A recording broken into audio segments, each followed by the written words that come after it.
आज 18 नवंबर है और शाम को 5 बजने वाले हैं।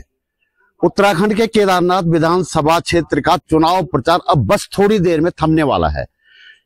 इस एक हफ्ते के दौरान मैंने इस क्षेत्र के लगभग सभी घाटियों का भ्रमण किया और जानने की कोशिश की कि यहाँ हालात क्या हैं, किस उम्मीदवार का पलड़ा भारी है और किसका हल्का है। अब तक जो हमें जानकारी मिली है, लोगों ने जो फीडबैक हमें दिया है, उसके हिसाब से अभी यहाँ दोनों पार्टियों में, कांग्रेस और बीजेपी में कांटे की टक्कर प्रतीत हो रही है। बावजूद इसके धामी के प्रति इस घाटी के, केदारनाथ घाटी के लोगों की नाराजगी बीजेपी पर भारी पड़ सकती है।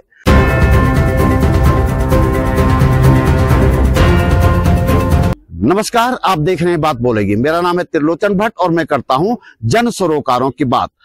मेरे साथ इस समय बातचीत करने के लिए सीपीआई एमएल के इंद्रेश मैखुरी जी हैं और वो भी कई दिनों से इस घाटी का, इस विधानसभा क्षेत्र का भ्रमण कर रहे हैं। हम उनसे जानने की कोशिश करेंगे कि अंतिम समय में, जबकि चुनाव प्रचार खत्म हो गया है, तो क्या स्थितियां हैं इस केदारनाथ विधानसभा क्षेत्र की। मैखुरी जी, बात बोलेगी चैनल पर आपका स्वागत। आप पिछले एक हफ्ते से लगातार इस केदारनाथ विधानसभा क्षेत्र में उपचुनाव देख रहे हैं, आपने लोगों से बातचीत किया, कई जगह आप गए हैं।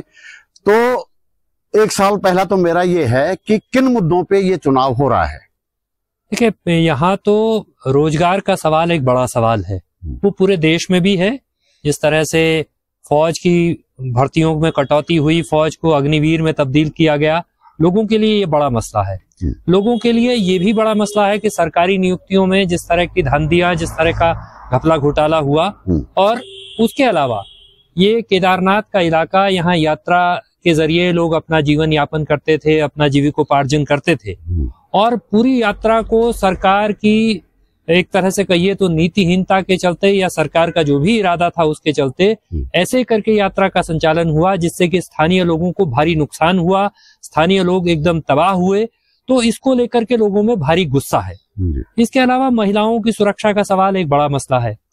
उनकी उम्मीदवार महिला है, लेकिन उसके बावजूद महिला मुद्दों पर उनका कभी भी कोई ऐसा रुख नहीं रहा, स्पष्ट तौर पर आज तक कभी नहीं देखा गया कि उन्होंने किसी मसले पर कोई बात कही हो।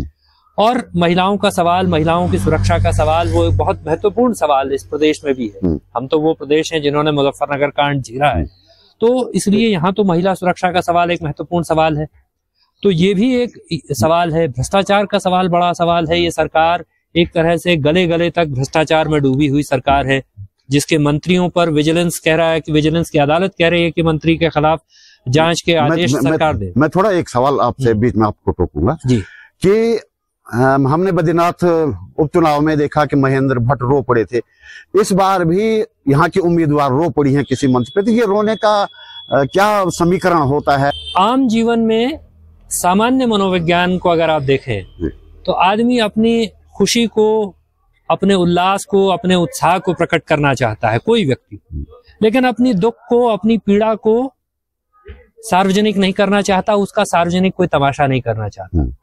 अगर कोई सार्वजनिक मंच पर दुख का तमाशा कर रहा है, दुख का प्रदर्शन कर रहा है, पीड़ा का प्रदर्शन कर रहा है, तो समझिए कि वो एक खास तरह का अभिनय है, एक खास तरह का नाटक है।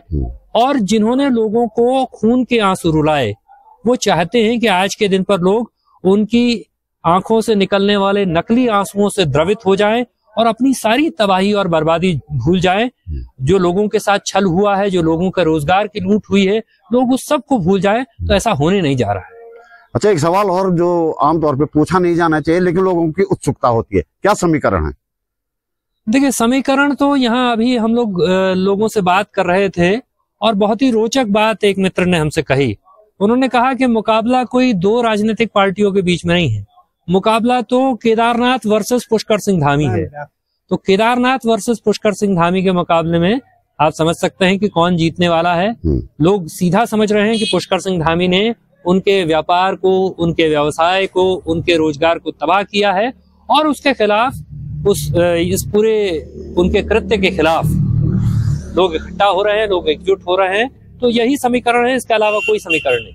तो दोस्तों, इस वीडियो में इतना ही। जैसे कि आप जानते हैं कि मैं बहुत कम संसाधनों से ये चैनल चला रहा हूं।